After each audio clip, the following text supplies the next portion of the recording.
Good evening and welcome to another episode of Unscripted and Unchained RPG Review. I am DM Bluddworth, and as you can see by the graphics, today's first look is going to be Pirates of the Shattered World. So Pirates of the Shattered World is primarily by Mikey Barfield, and this is an independent game, so it's not OSR, not in any way related to the game mechanics of Dungeons and Dragons or any other game dependent upon the OGL. So I wanted to point that out as well. On my channel, I like to try to cover as many different types of genres and and role-playing games in general. And I have a special interest in independent games because oftentimes they do bring something really unique to just my experience with a variety of games as well. So every time that I come to a new game system, I learn new things, and I find things that even if I don't run these games as frequently as my go-tos, I certainly take aspects from this and bring it into the games that I do run on a more frequent basis. So without further ado, and I will put this out there, is that this is a redo video because my previous video that I already uploaded for this,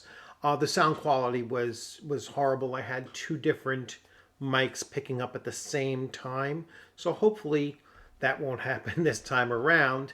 So this is not a genuine first look.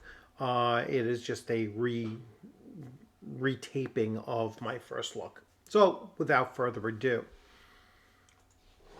it's a hardback. I paid $60 on a Kickstarter. There's a second book coming along with it, plus it includes the PDFs for both, so I'm really looking forward to getting that second book. There was a bit of delay, obviously. Most Kickstarters over these past 2 years have encountered some kind of a delay, and so it's not anything out of the ordinary. And Polyhedron Knights has been really, really good at reaching out and walking us through the process every step of the way. And so when I received the hardcover on Friday, I believe, I had mentioned that I didn't get the PDFs yet, and they corrected that very quickly. And so here we go. So I'm going to go right into it. So looking at the quality of the book, the hardcover, it is really, really a decent quality of it. What I like about it is that when you open it up, it really does kind of lay flat, and so you can see both pages very clearly without really pressing the binding down, and so that's good. The page quality itself is pretty solid, and so it's a semi-glossy paper, and it's pretty weighty, so that's really good as well. And then the typesetting and the format is very easy to read. The color in the book itself is very vibrant, and you'll see that more so on the PDF. So what was it about this game that made me just jump on it and pick it up right away? All right, so Pirates of the Shattered World is a unique mix of many things: part fantasy, part post-apocalypse, part sci-fi, part pirate adventure. It offers a great blend of each of these things.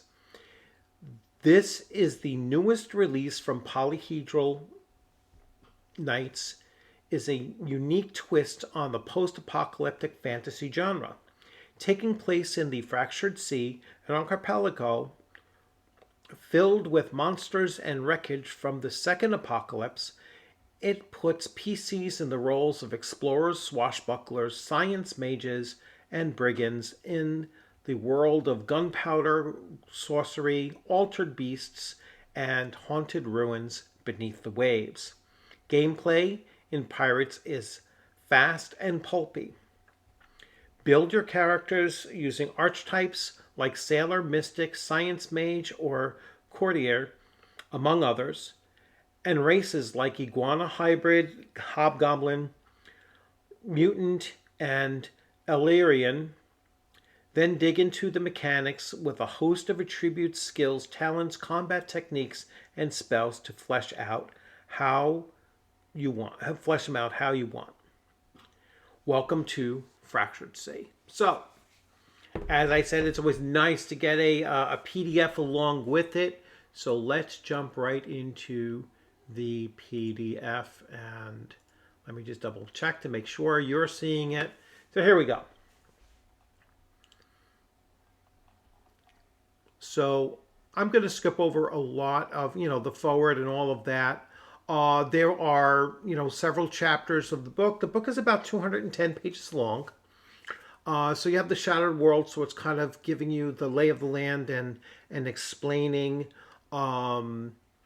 explaining the various lore and background of the world. Then we get to basic mechanics, character creation, and I'm going to do a separate video on each of these, or for pretty much the majority of these to go through. There you have archetypes, chapter 4, and you can see a number of archetypes here, from barbarian, bard, cavalry, courtier, duelist, hunter, mystic, noble, pirate, priest, sailor, science mage, soldiers, spy, and thief. We have a skills section. We have spells, and some spells are very specific to the sect, or priesthood, or pantheon, and then others are based on elemental spells, healing spells, machine spells. That'll be interesting. Mind spells, shadow spells, and war spells. There's a section on orders and guilds,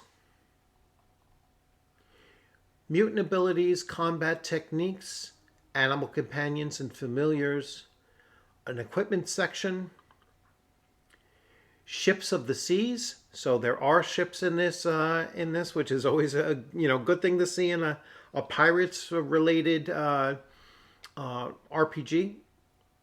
And of course, there will be ship combat. And we go through, quite a bit on, each of these sections. They average around, maybe 16 pages here, from 152 to 160, so about 12 pages. So covers a lot of different aspects, but very concise, very compact. And you'll see that when we tear through each section. We have chapter 8 on adversaries and adversary hit points and such, and we go to game mastering, so just in general game mastering, and then more specifically game mastering for this particular game.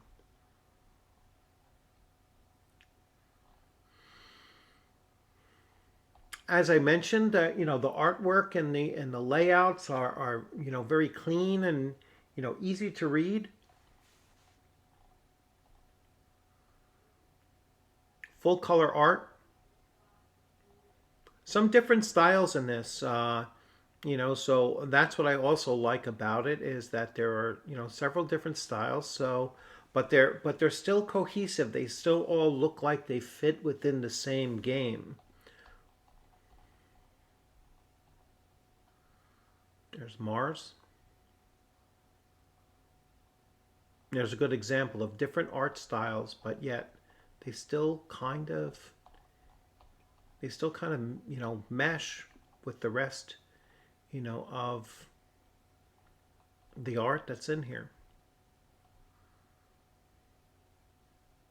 Pretty cool how the blades almost stand out is like really looking metallic, and then the rest of the image is kind of muted, but still,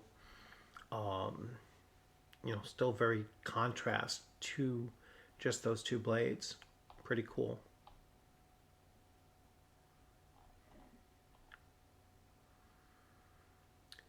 So attributes, you have hit points and then you have energy. Energy is a measure of an intangible force that the character uses to fuel their magic abilities.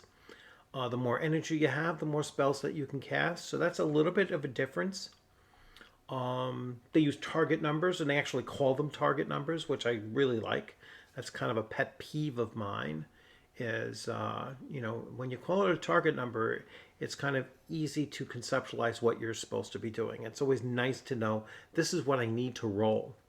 One thing that I picked up on the first time that I went through this is that you have to exceed the target number. So it's not just meeting the target number, but you actually have to beat the target number, which is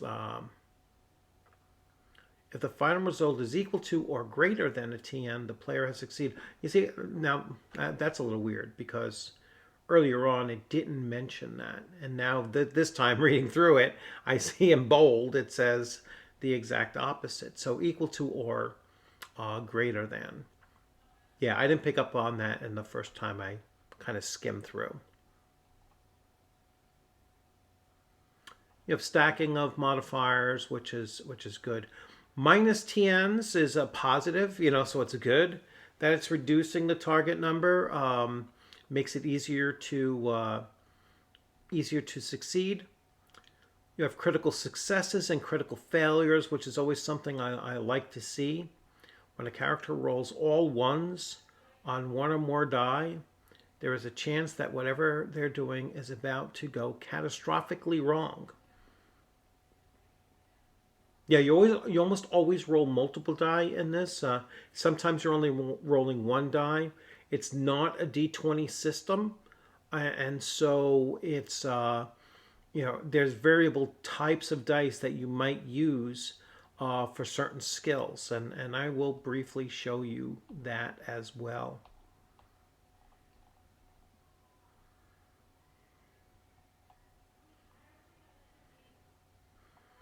All right, allocating your skill points, building a ship. The races, so you have beastmen in general, and then there are several subdivisions of beastmen. So you have the ape beastmen, you have the wolf beastmen, you have the iguana beastmen, and you have their ram beastmen. Then you have Illyrians, goblins, and I'll go into more detail with each of these. Hobgoblins, humans, mutants, and synths. Here are the attributes. So you have strength, health, reflexes, willpower, charisma, intelligence, luck, and aura. Aura is a character's capacity for magic. It is used when casting spells. It plays a large role in a character's energy. They have derived attributes, so attributes that come from other factors, combinations sometimes. So hit points are a measure of how much you can take, you can suffer before you are put down. Each character's hit points are split across multiple damage levels: bruised, injury, hurt, badly hurt, incapacitated, and dying. Empty out the hit points of your highest damage level and you move down to the next one, emptying out the hit points of your last damage level, and you're on the threshold of dead. Okay, so now I kind of understand that. The first time I looked through that, I didn't really read and focus in on that. And so now when I get to the character sheets, I'll be able to explain that a little bit better.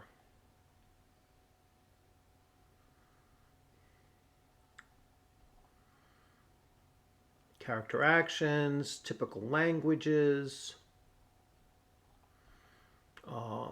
luck points, adjustment points. So at character creation, you can adjust your character.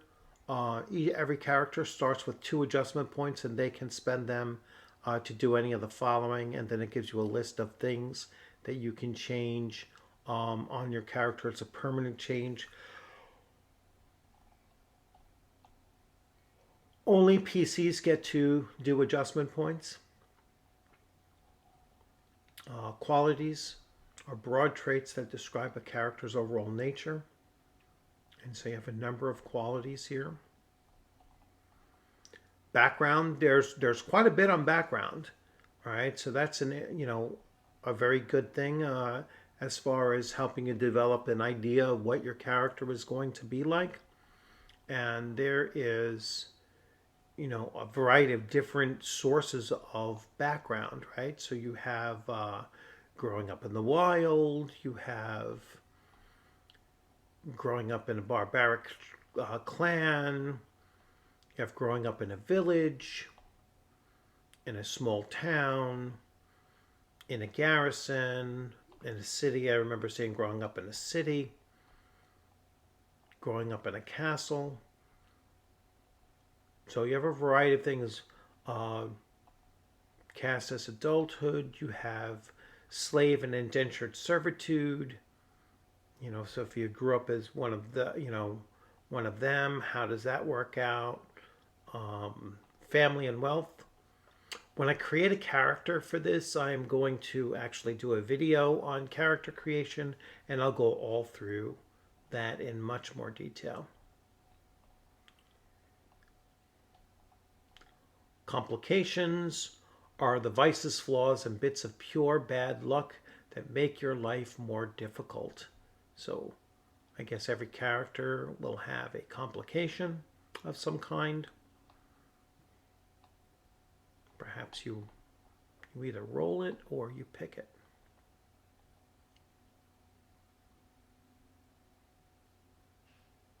All right, it says some parts of the character creation, such as the background tables, may assign you a complication. Okay.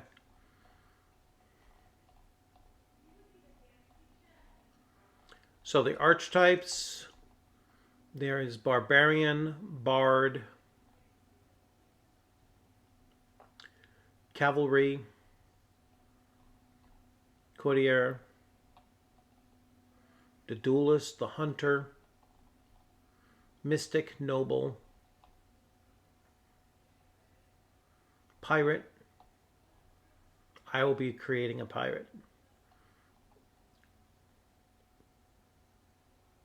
We have the skills of a pirate, or some of the attributes of it: dirty tricks, friends in low places, iron constitution, plunderer, safe port, secret stash.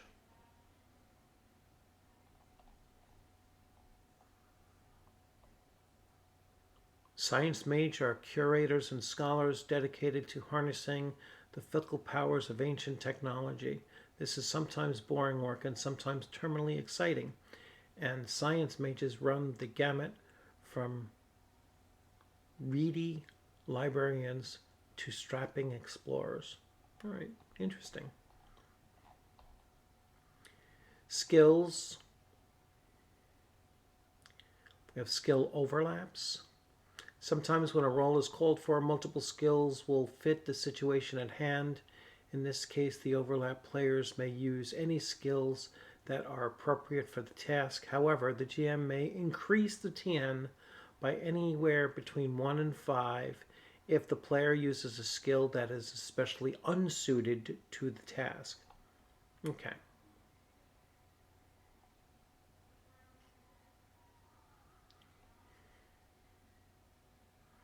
Level of learning, barely learned. The skill dice is a D6. Passable is a D8, and well-educated is a D10. As I stated earlier, you're not rolling a D20 to determine whether or not you've accomplished something, you were successful. You're rolling the different types of dice for different types of skills that you either know very well, or very little. But that comes from, like, Savage Worlds has a very similar system as well. You change the die based on how proficient you are in those particular skills. So we go through all of these lists of spells. I will deal with magic in a separate video.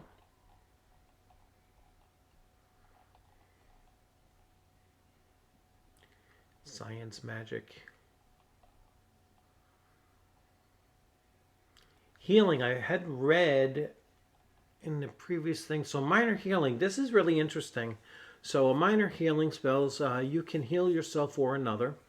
It's costs 2 energy points. Immediate touch. Your target immediately recovers their healing rate in hit points. You may heal someone with this spell up to 2 times per day. This does not cure things such as poison, illness, or disease. What I really want to focus here on is that you're not rolling some, a random die roll to determine how much you heal them. The healing is based on the victim's healing rate. So that's something that's really unique. I haven't seen it before. Maybe I just missed it in some game system that I have, but I didn't dig in, deep enough. But again, like I said, these, oftentimes I find that independent games or OSR, they tend to do things like differently than mainstream games, and and a lot of times that unique little thing you can bring into other games, or it just really gives the need to look at more and more games that are out there. If you're really trying to become a really great game master, then you should check out a variety of different games, because you just get a flood of ideas that you wouldn't encounter if you were just playing the same game all the time. So let's see. And I've only gone about halfway through the book. Not even halfway through the book. And already we see a lot of, really cool. I like that picture. You see a lot of really cool stuff already in this. Orders and guilds. They will have perks, disadvantages, basic package along with them. I'll spend more time on that as well. Yeah, so definitely I can definitely see that there's a lot here that I'm going to find interesting, and there's a lot here that I think that you could really develop a character, with all of these different backgrounds and all of these different perks that come along with joining different organizations and such. There's a lot here. There's a lot of depth in this game. And for 213 pages, that's not really that bad. I mean, you don't need a huge game, game book in order to give you this level of depth.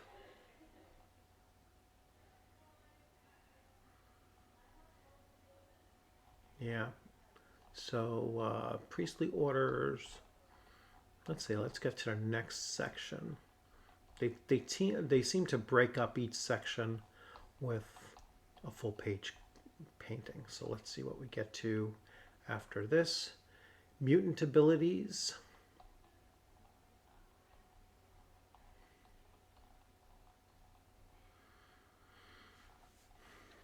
Seems to be quite a bit on them. Combat techniques. The accent club techniques. Accent shield. Cleaving, charging. Death from above. Disarm. Bow and sling techniques.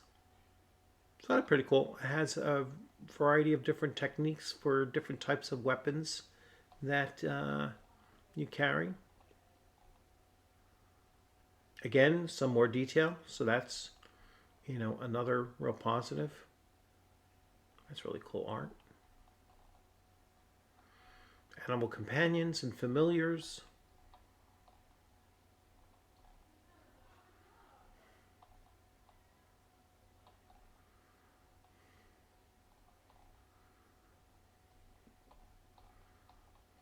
Let's see, equipment.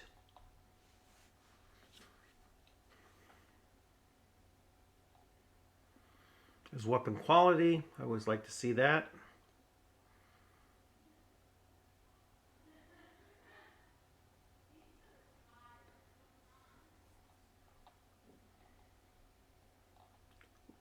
Fire weapons. Repair costs for things, that's always good to see. Armor quality, body armor. Shields and orbs. And just generic equipment here. Food, beasts, clothing, services. Poisons.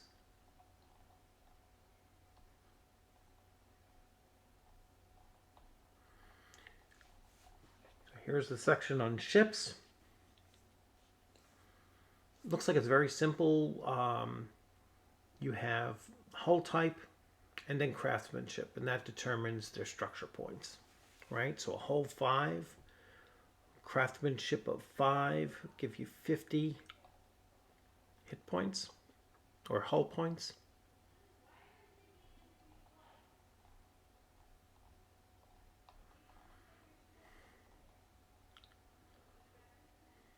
Deep draft. Basic ship templates. Sloop. Sails either have 3 or 5, hull 1 or 2, maneuverability 3 or 5, craftsmanship 1 or 5 at the most, I guess. We'll dig more into detail and see exactly how that works out.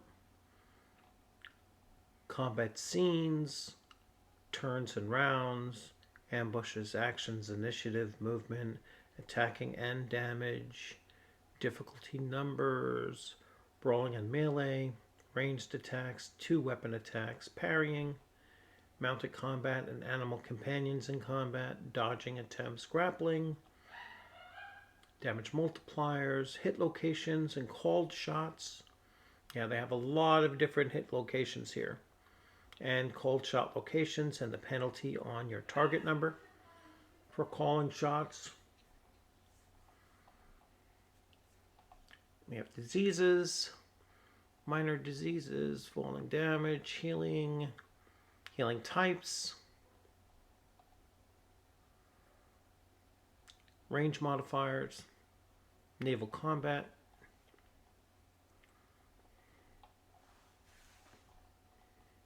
and we are still 164 pages in. We have about 50 more pages to go. Adversaries. So we have thugs. We have lieutenants.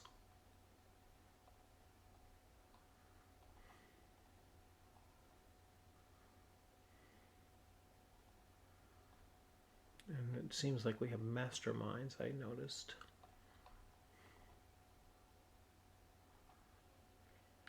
Thugs list.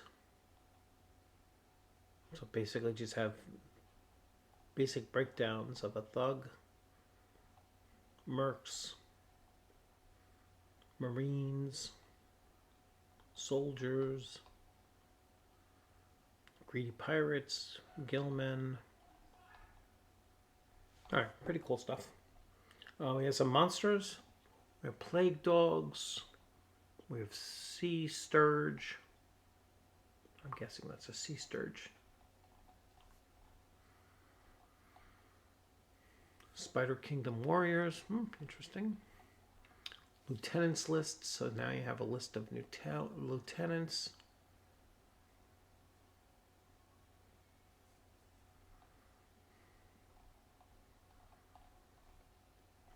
That's pretty cool looking stuff.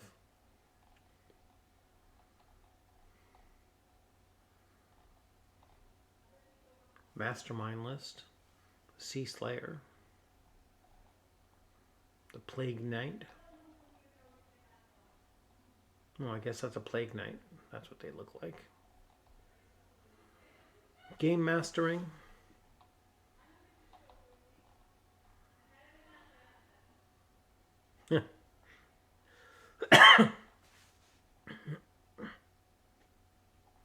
Here's a little intro adventure. The orb.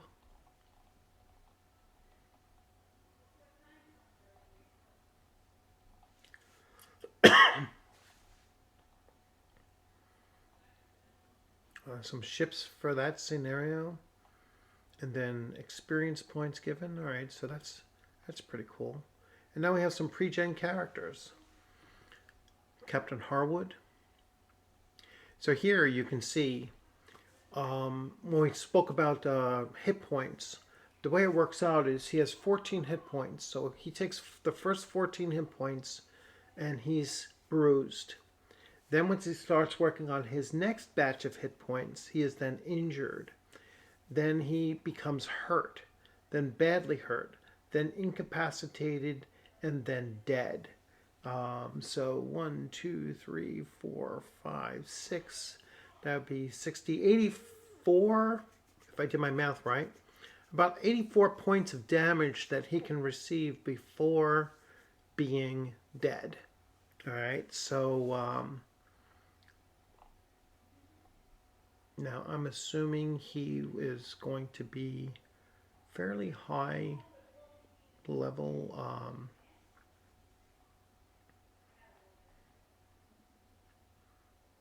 But one thing with pirates, like ship handling, he rolls 3d10. He's going to take the highest of those three rolls, add any of his modifiers to it, and match that to his target number.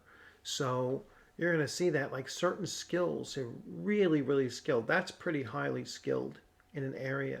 When you're rolling 3d10, you're taking the largest of the rolls and then you're pairing it up against a target number where hard was considered a 12.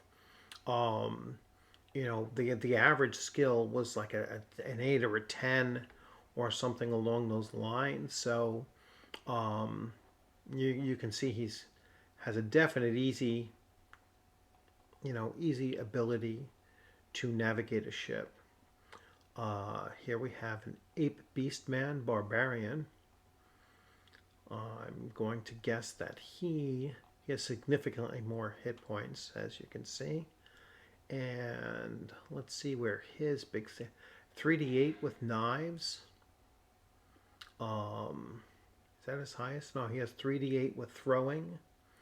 3d8 with stealth, so he's pretty stealthy. 3d10 with wilderness survival. I'm certain that most of this is coming from his barbarian background. Strength of 5, reflexes. I'll have to get into, discovering like how the attribute system works here. Whether they just give him bonus to damage. I would assume that a 5 is fairly high. Might even be maximum. And so he gets a d8 bonus damage due to that. His reflexes is a 4. So he's getting a d8 on initiative plus 4. Let's compare his initiative to his. His initiative is a d8 plus 4 also. But you can see his damage bonus is just a d6. So the 5 gives you, I think, a shift up in a damage die. So that's how that works. Again, I think it's very similar to Savage Worlds. And that's the way that works out. Here is another human noble.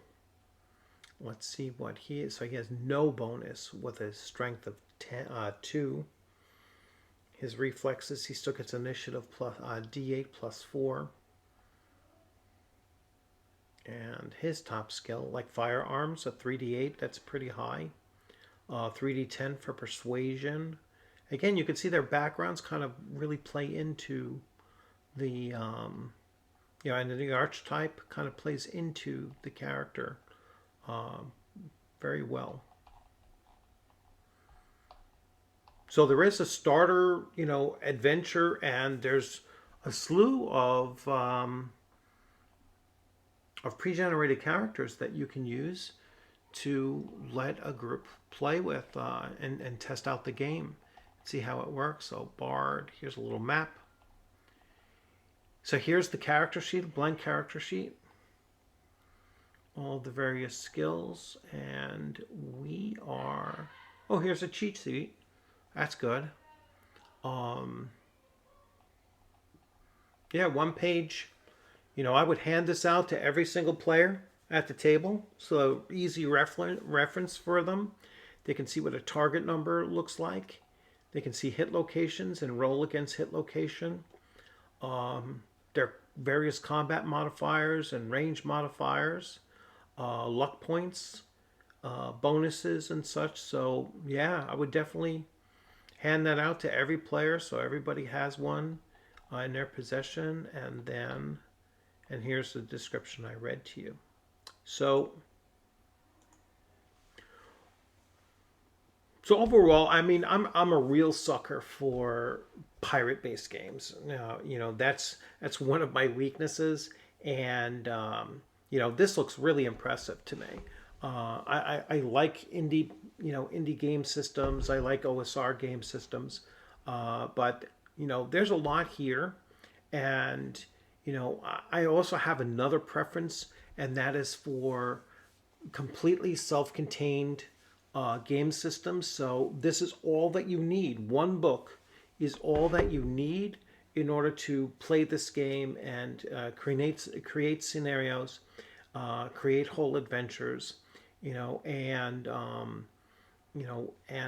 just run, whether one shots or campaigns. Doesn't make a difference. I could definitely see myself using this and running this at a convention, because it's something that I think a lot of players, a lot of gamers out there might not have heard of before, and then it's interesting. So when I put that description out there, we're playing Pirates of the Shattered World, and you're going to be provided with a pre-generated character, and this is a combination of swashbuckling and post-apocalyptic and magic and technology and such. I think it's a really good sell to get people at the table to give the game a try. And it looks like the game system, if you can condense all of the rules that the player needs on just their character sheet, and then one cheat sheet with all of the rules on there and the modifiers and such on there, hey, that's about as simple as it comes. There is another source book for this coming out. It's kind of like a world source book. So when I do get that, I'm going to go over that as well in a separate video. But hey, this is really something. If you get a chance to take a look at it, pick it up. I'm fairly certain it's already on drive-through now. I could have double checked that and saw, but I know that it's on drive-through RPG. I don't know how much it is in PDF. There probably won't be a softcover copy of this, and that's because when they, the other book in the series came in a softcover, and much to their credit, they weren't really enthusiastic about the quality of the softcover that came, and so they delayed releasing it to either get a new print or they're going to go with a hardcover. I'm not really quite sure. I have to reread the email what the individual was saying, but really good response, considering rather than send out something that is below their standard, they'd rather send it out a little bit later and you get a better quality. You can never go wrong. So yeah, definitely look into it. It looks really cool. I'm excited to run this. I'm excited to, whether it be a one shot or run it as a mini campaign and run several sessions of it. I'm kind of limited to how much how many different games I can going at the same time. But yeah, really excited about this. So definitely check it out. I hope you like this video. Look for, if you subscribe and hit the bell, you will get alerts as to when my new videos come out, and you will see some more videos on Pirates of the Shattered World as I go into more detail with some of those major sections in the book I will do a character creation with this, and so on. So once again, thanks for joining. Have a great evening.